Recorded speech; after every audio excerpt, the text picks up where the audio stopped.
Others just get thoroughly overexcited. But what all our reunions have in common are strong bonds that can last over years. We're going to meet some extraordinary people and some equally special animals.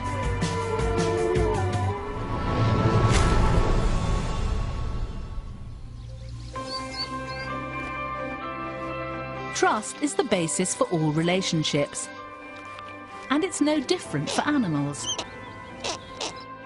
To trust again once you've been hurt takes a lot. But that's what animals have to learn to do all the time.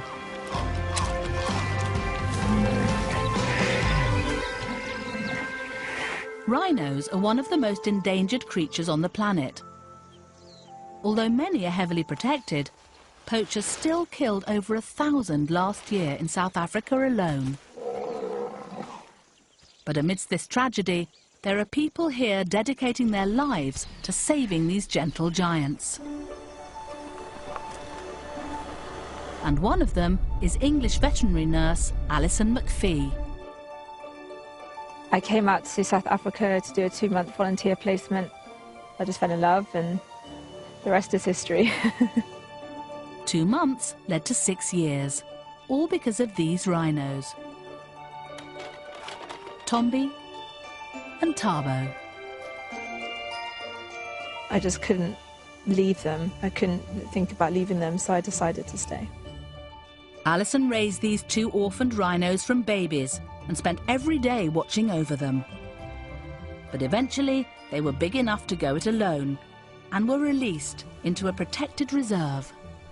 As much as I was looking forward to seeing them grow and in the wild, which is where they should be, it was a lot harder than I ever anticipated.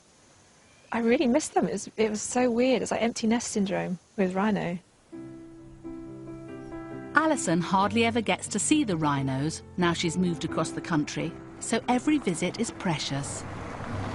Because of the poaching in the area, I'm always anxious and worried for their safety.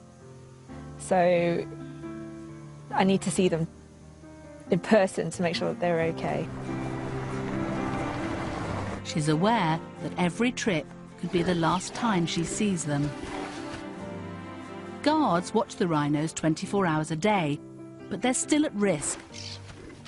And all over the country, the poaching crisis is leaving more baby rhinos without their mothers. A day's drive away is the Rhino Revolution Orphanage. Hello, babies. Where they've taken in 4 babies in the last year alone. Hello, are you coming? Fellow Brit, Jade Aldridge, is surrogate mum to them. No problem. Just as Alison was. Oh, that's a big one. The 2 girls and 2 boys range in age from 5 to 10 months. They seem pretty relaxed at the moment, but when they arrived, it was a different story. 100% the toughest part is when they come in. I wish that we didn't have to do what we do. If a baby is found on its own, the orphanage rushes to the rescue. The young rhinos arrive traumatised by what they've been through. When they first arrive at the facility, then they are with us 24/7. So we eat with them, we sleep with them, we have to be in the same area as them.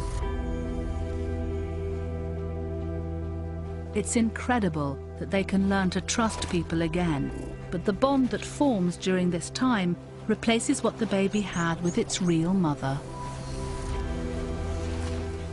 You can see when they're scared and they kind of twist their little tails and their ears prick up. And if you're relaxed, they're relaxed. I guess it's like having a child. You can kind of tell what's wrong with them to an extent.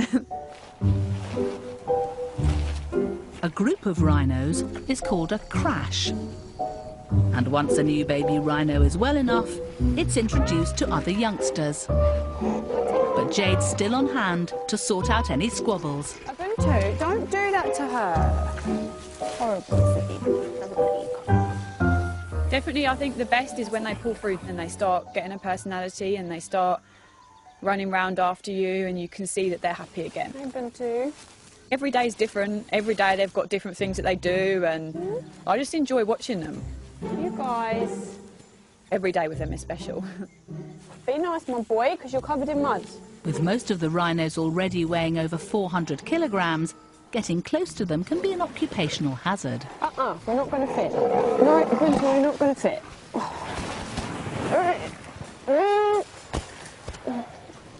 Our babies are very spoiled. They're very cheeky, so they know that if they come over and they want affection, they know really how to get it. So he wants to stroke under his chin. They stand there and they put their leg out and they want this bit scratched, and they move their body down and they want their neck scratched. And then they lay on their side and they want their belly rubbed, so Yeah. they manipulate you. They know what they want and they always get it. Their favourite time is feeding time. These big babies drink 5 litres of milk. Hello. 5 times a day. Oh, is it delicious? The milk takes a few seconds to hit their stomachs, so they cry noisily until they realise they're full. Jade calls it milk rage.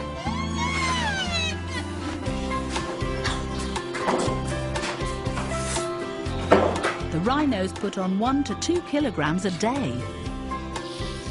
You got big. 376 kilos. In the wild, they'll stay with their mums for at least 3 years, so it'll be a while yet before she has to say goodbye. Obviously I have these bonds with these rhino and I love them to death, but my main aim is to keep them as natural as possible and to try and get them into a wild environment. But even if you spend years successfully raising them to go back to the wild, it doesn't mean they'll be safe. Something Alison McPhee knows all too well. She spent 6 years of her life raising 2 orphaned rhinos, and although she's moved away, she worries about them constantly. Park ranger Promise Jamini keeps her updated on their progress and is taking her to visit them. Long time no see. Yeah. I don't get to see them very often. Almost get butterflies with excitement. So excited to see them. No, get me to the babies. But this time is different. Alison's beloved rhinos have grown large enough to be at risk from poachers. Their highly prized horns are used in traditional Chinese medicine and can be worth up to £65,000 a kilogram. In an attempt to keep them safe, a vet will soon remove their horns. I wanted to see them kind of like a last time with their fully grown horns. Sad but necessary thing to do. Wild rhinos can be unpredictable beasts. Weighing up to 2 tons, they can do some serious damage. And even though Alison has a history with these 2, they could unintentionally hurt her. Yeah, they're huge now. They almost like get me a little bit nervous. She'll have to stay in the safety of the truck. Baby. Hello, my loves. Hello. Hello, babies. Come. Hello, Tapa boy. Seem to be missing Mum. Hey. Hey, you've forgotten about me already. The rhinos can hear and smell Alison, That's the wrong side. but they've such bad eyesight, they're having trouble working out how to get to her. They look gorgeous. Tabo, come round this side. No, my boy. He's trying to reach you. Boy, he is trying to reach me. I know. Okay. I know. Okay. Too much love. We're gonna have to move. We're gonna have to move. Oh! The rhinos are getting overexcited in their eagerness to reach Alison, Tabo, and she's worried about them hurting themselves. come on, boy. Just as she's about to leave, Tabo finally figures out where she is, and there's time for one quick rhino kiss.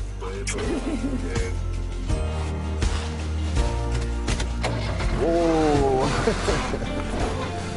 You're getting big. Yes, we love you, but you're getting big.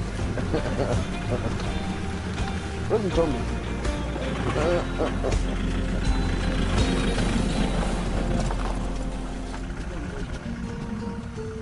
The visit was brief but emotional. They can be big, they can be as wild as they are, but they'll always be my babies.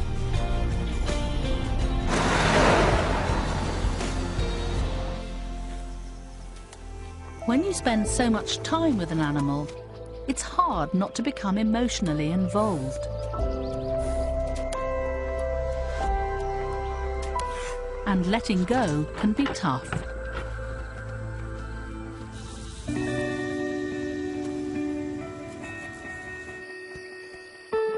Joe Hutto is a researcher and writer who's always been fascinated by animals. He befriends them and lives alongside them in a totally unique way. In 2006, he moved to a ranch in Wyoming, a vast state home to mountain lions and rattlesnakes. But Joe was only interested in the herd of wild mule deer living on his doorstep. He made it his mission to get up close and learn as much as possible about them. Initially, these deer were very suspicious of me, like they would be anyone. Deer are found on every continent except Antarctica. And one thing they all have in common is their shy and skittish behaviour. Joe stalked the deer every day, in every weather.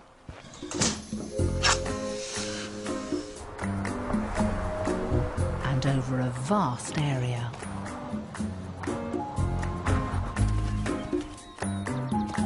It took 2 years of this routine until he had a breakthrough.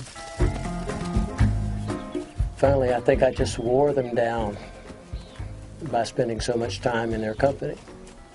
And after a while, out of desperation, they started to ignore me. The deer had got used to Joe hanging around, and eventually his patience paid off when one curious doe approached him. He named her Raggedy Ann, and she changed everything.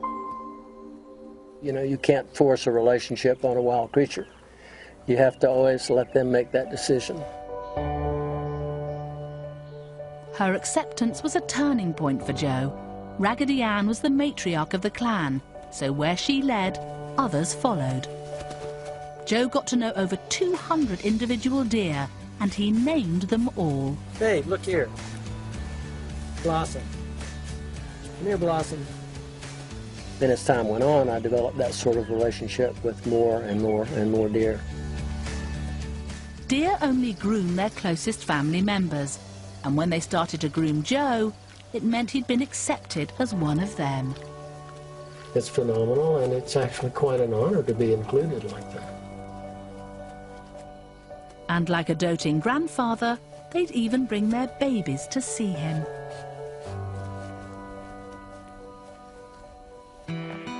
Every year, the deer would set off on their annual migration, leaving Joe behind waiting and wondering who would return and when.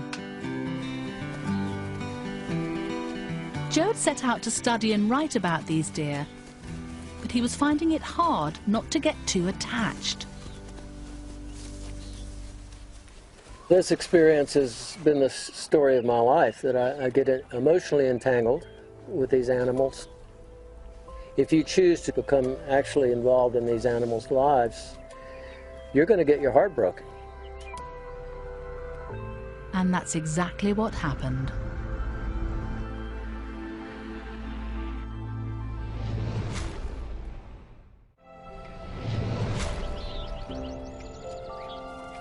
Joe Hutto spent nearly a decade of his life getting to know over 200 wild mule deer. But when his wife, Leslie, tragically passed away, he couldn't bear to stay in the house that they'd shared. So he moved across the country to Florida. After a year away, his old home has now been sold, and Joe's come back to see the deer for one final visit.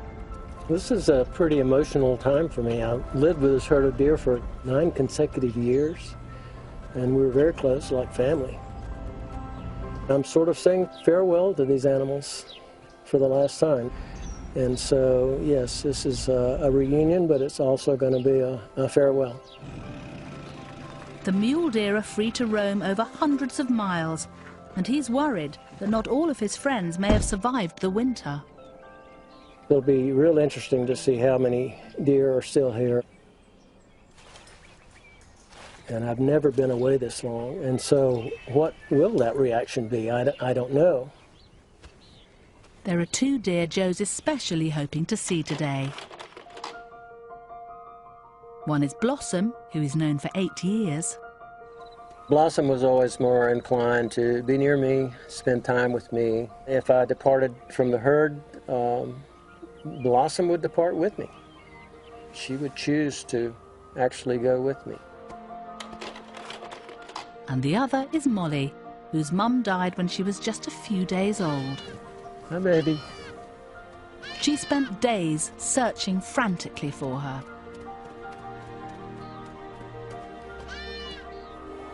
It's kind of pitiful to watch.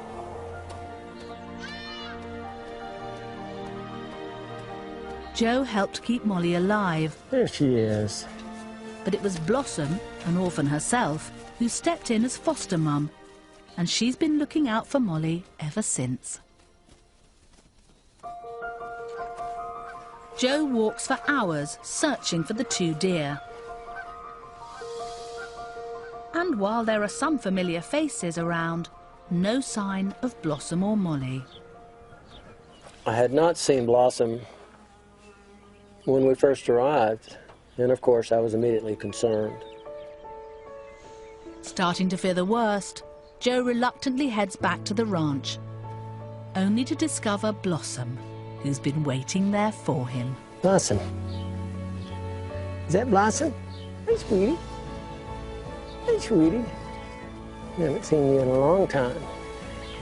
You come say hi to me. Hey, sweetie. Hey, sweet girl. I've missed you. I've missed this girl. We had a nice moment. We're pals. We're friends. Hey, sweetie. And the little fawn who lost her mum is not far behind. It's Molly. You remember me, don't you? Yes, you did. And she's all grown up. It's Molly. So glad to see you.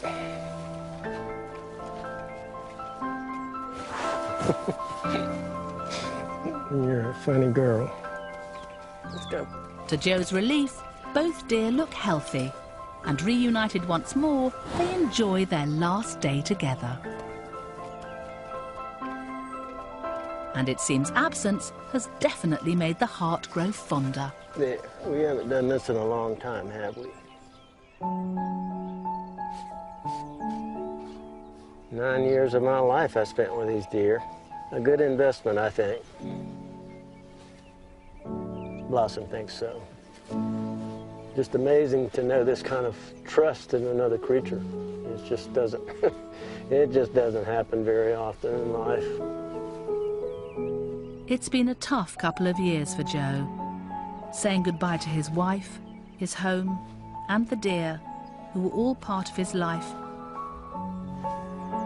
It's hard knowing I'm gonna have to leave them again, and for good. Okay, Blossom. I'm gonna leave you alone. I'm gonna leave you alone. My loss will be much greater than theirs.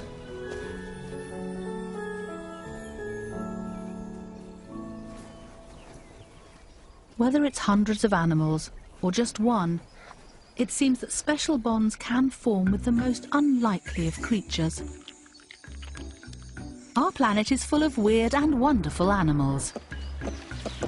And they don't come much more unusual looking than this.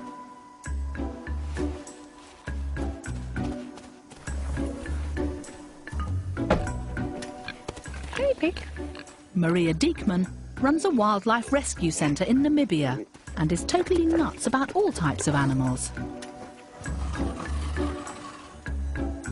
See you later. But her passion is reserved for these armoured aliens.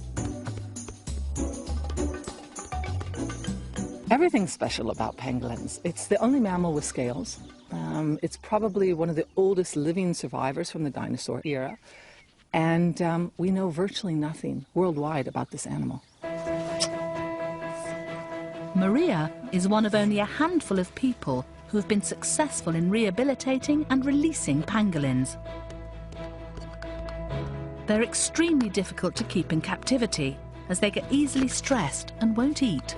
Come, honey bun. When a baby pangolin arrives, Maria has to take on the mother role, and as any mum knows, babies can be pretty demanding.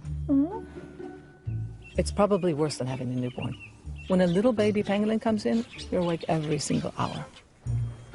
And as they grow up, Maria's there with them every step of the way, helping them hunt for ants and keeping them safe.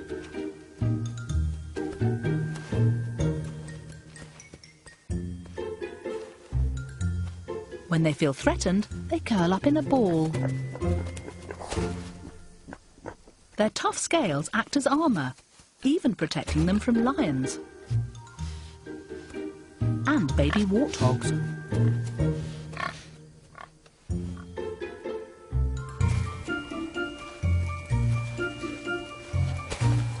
Pika, quit scaring my love frog. Pangolins are the most illegally trafficked animal in the world. They're eaten as a delicacy and used in Chinese medicine. 4 years ago, Maria rescued a particularly special one from the black market. So this is Roxy the pangolin, who for whatever reason is feeling attached to me. She immediately came out of the box and came up to me, which is incredibly rare for a pangolin. I simply can't believe this is happening. This is one of those once-in-a-lifetime experiences. Pangolins generally don't bond with people, so this was highly unusual. Maria planned to fit her with a transmitter and release her as soon as possible. But Roxy had other ideas. Well, the plan went a little loopy when at day 2 I walked in and she had just given birth.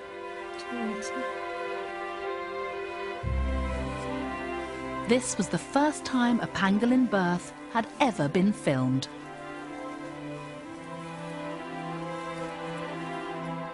Maria named the baby boy Katiti, which means little one in the Herero language. But not long after the birth, the call of the wild became too strong for Roxy. One night, Maria left her out foraging for ants. And I will always remember exactly the bush that I put her down at, and remembered watching her walk away. It was the last time I ever saw her. This disappearing act was to become a family trait. Roxy had left behind baby Katiti, and now it was all down to Maria. I think with any pangolin that comes in, trust is actually the most important factor. Katiti soon learned that he could trust Maria, and she became his surrogate mum. And he was teaching her new things about pangolins all the time. Every day she, or a researcher, would follow Katiti, building up information about how they behave in the wild. Katiti probably taught the world more about pangolins than any pangolin to date.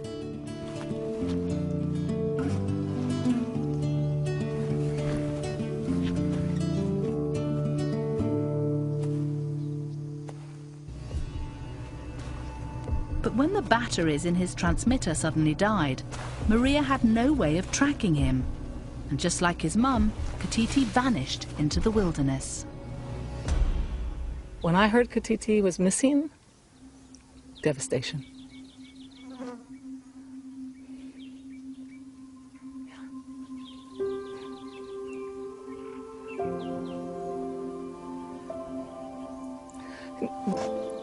The reason that it hit me so hard, and it still hits me so hard, I think I prepared Ka-Titi for the wild. I spent 3.5 years preparing that animal to go back out into the wild. But I can't monitor him. If I'd had a transmitter on him, I'd know that he was safe. You know, we've lost amazing research, and I lost my friend.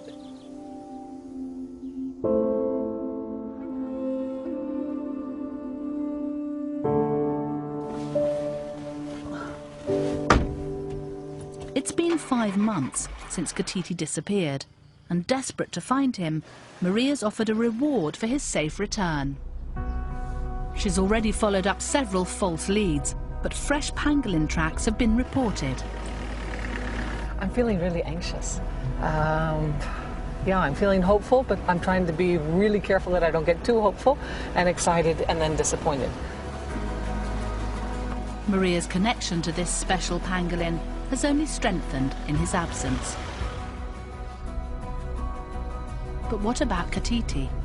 The minute I see Ka-Titi, the bond is going to be there again. I know it. I know it in my heart. I know it in my soul.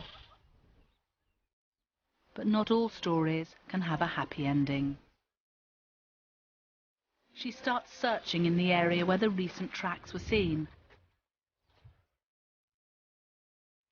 Pangolins leave a triangular digging pattern, which only an expert eye would see. We've definitely got fresh pangolin spoor. We've got a pangolin maybe a little bit younger than Ka-Titi or Ka-Titi, and it's fresh within 24 hours. The pangolin tracks lead her to a large burrow, which could also be hiding dangerous snakes. Ka-Titi, if you're there, wake up. I would just rather find you and not a mamba. Baby? Ka-Titi, are you sleeping? Hey, my baby. Ka-Titi, are you deep in there? But there's no sight or sound of him. I'm a little bit frustrated. There's a good chance still that he's around here somewhere. I'm just not finding him. But maybe Ka-Titi doesn't need to be found. Maria prepared him for 3 years to live on his own in the wild, and so he should be doing just fine without her. I have to find Ka-Titi again. Almost more for myself than for Ka-Titi. I have to know that he's safe. I have to know that I succeeded in training him to live in the wild, and then I'm happy to let him go again. It's hard to walk away. Maria's determined to keep on searching. But for today, the trail's gone cold. Will she find Ka-Titi? I really hope so. There seems to be no end to the dedication and commitment people show when it comes to their animals. Coming up, one woman gets up close and personal with a pack of wolves, and we see a remarkable bond form between man and bird.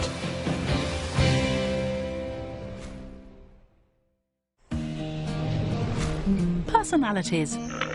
We all have them, but do animals? Curious? Chilled out? And cheeky? The people that bring them up certainly think they do, as just like human children, they can see them developing in front of their eyes. Wolves are the ancestors of all our pet dogs, although sometimes that's hard to believe.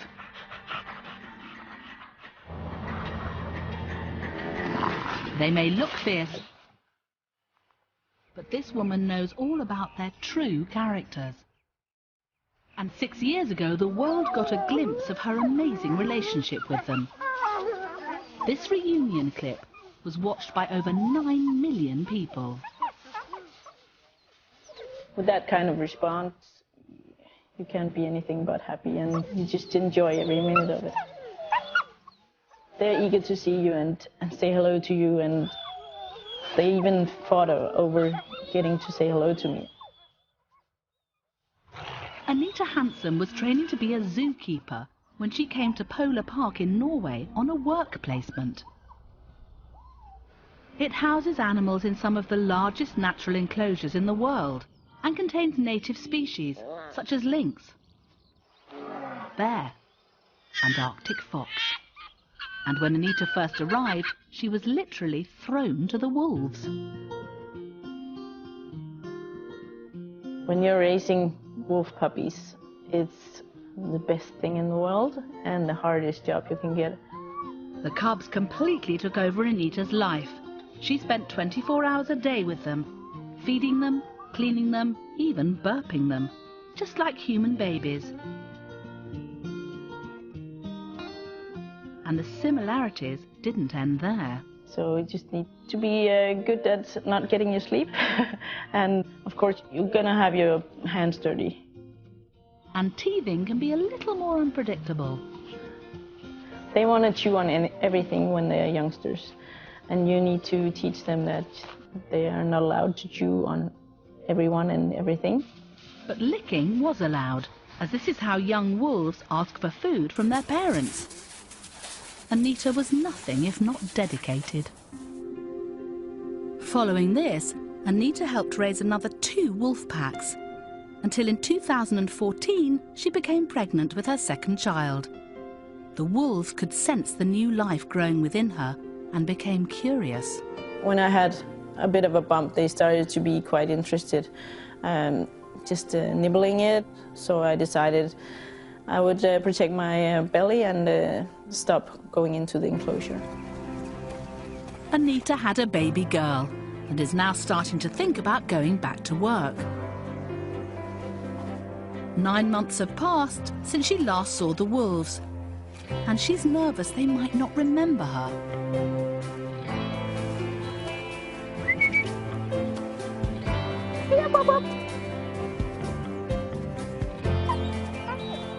Oh, so good, yeah.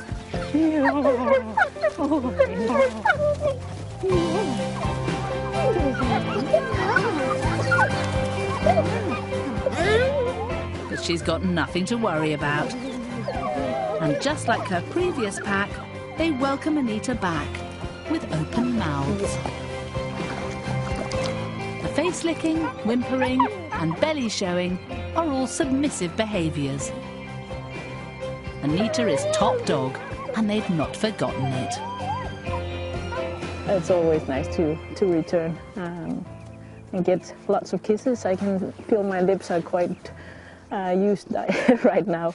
Lots of kisses and joyful to see them again. And they seem pretty pleased to see Anita too.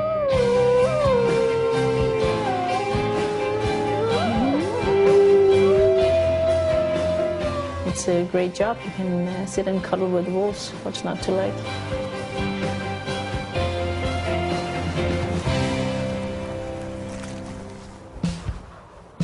When we think of animals we might describe as being intelligent or emotional, birds wouldn't be the first to spring to mind. But sometimes our feathered friends can surprise us. Every year in Brazil, one bird undertakes a journey to visit his old friend.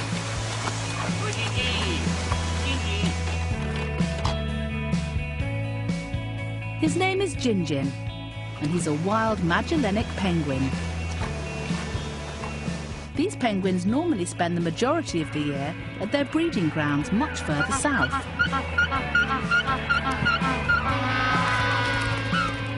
So Gin-Gin had strayed a little off course. Senor João considers him one of the family. Eu tenho amor muito grande por ele, igual como eu tenho com a criança. Do mesmo jeito ele tem comigo. This unusual relationship began 4 years ago when the retired bricklayer found the sickly-looking penguin lying on the beach where he lives. Deitado lá. Não falava, não se bolia, nada. João took pity on the little penguin and moved him under the shade of a tree. Eu digo, ele deve estar com fome e sede. Eu vou dar uma sardinha para ele. With João's help, the penguin soon perked up and a beautiful friendship was born. I'm the one for you and you're for me.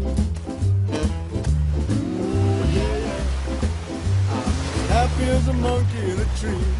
Ele chegou em março, ficou quase uns 11 meses comigo aí.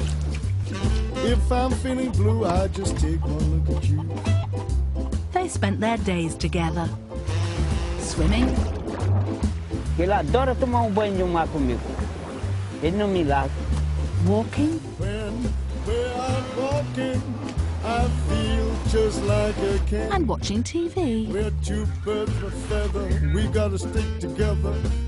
Oi, where's my cuppa?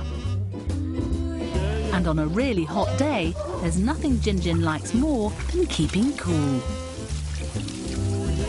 Adoro chuveiro. Zhao was the only human Jinjin would let close. We're two birds of a feather, we gotta stick together, you and me forever. After 11 months, living side by side, Jinjin went for a swim and didn't come back. He'd never done this before, and Zhao wasn't sure if he'd ever see him again.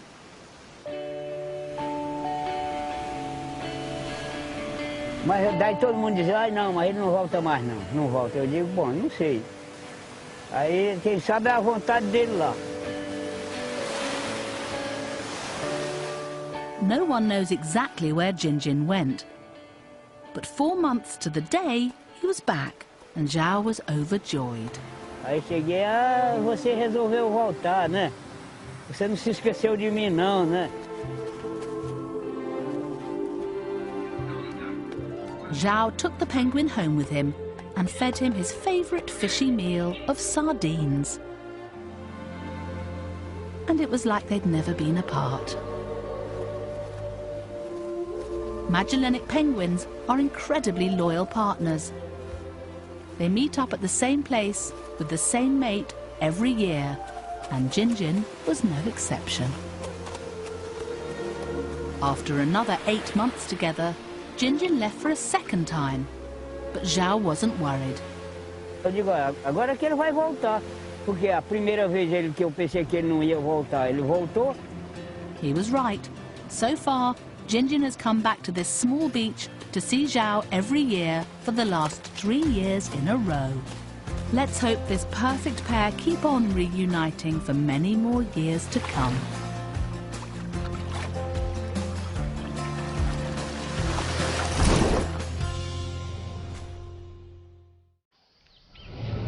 Some animals spend nearly their whole life on their own.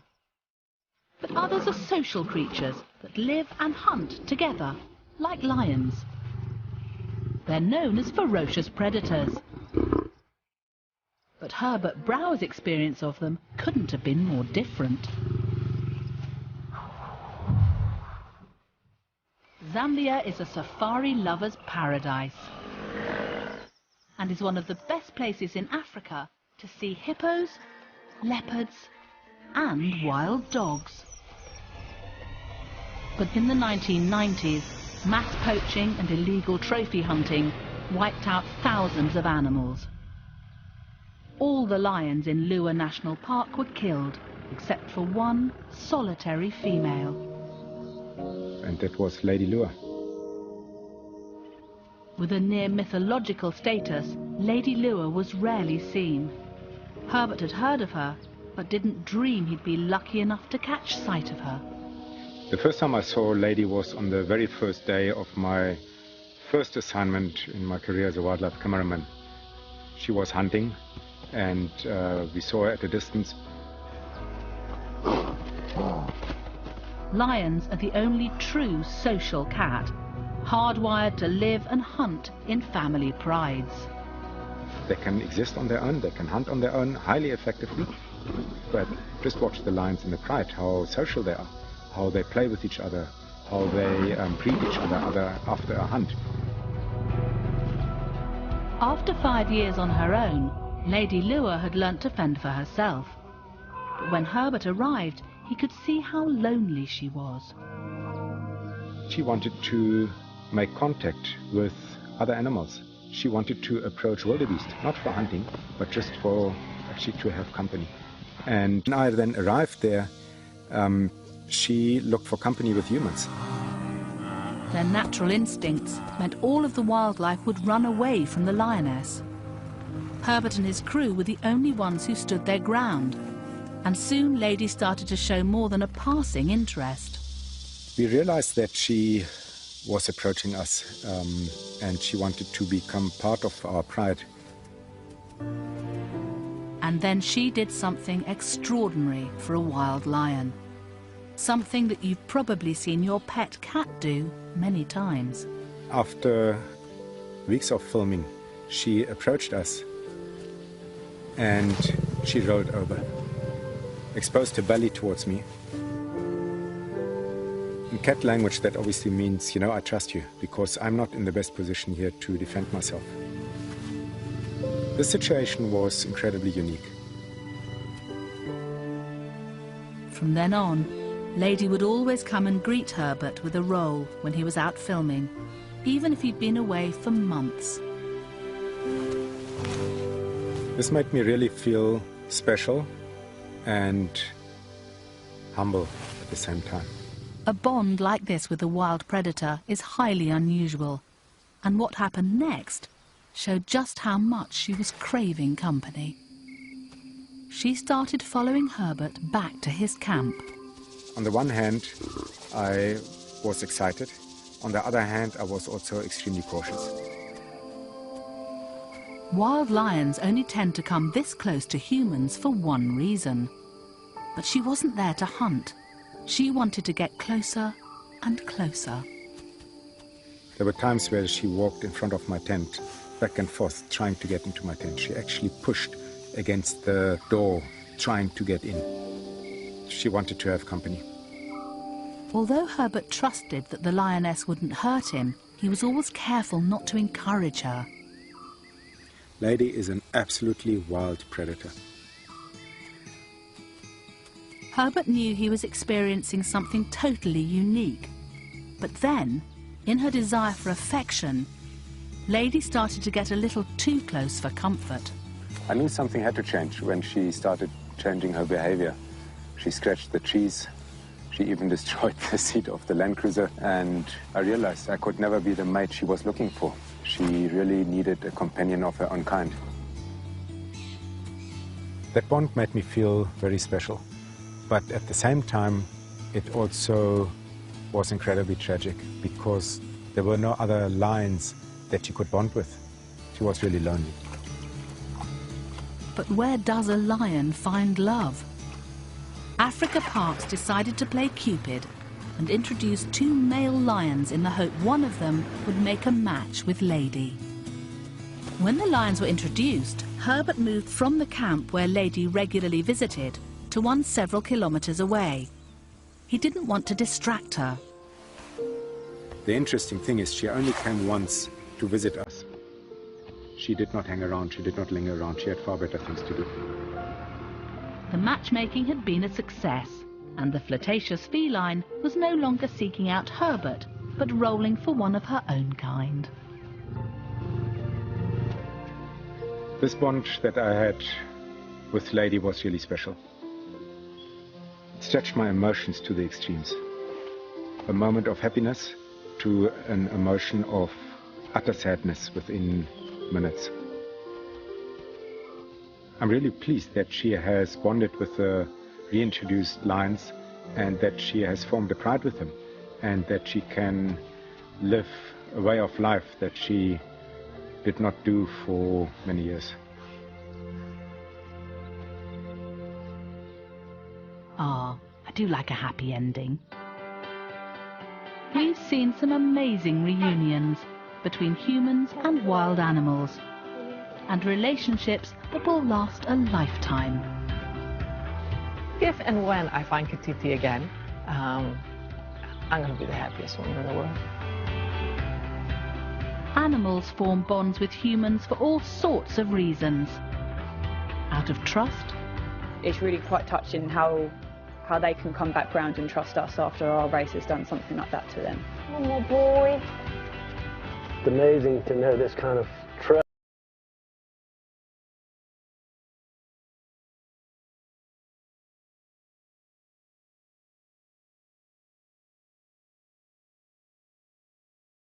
but they all form due to the kindness and commitment of the people dedicating their lives to saving and studying wild animals.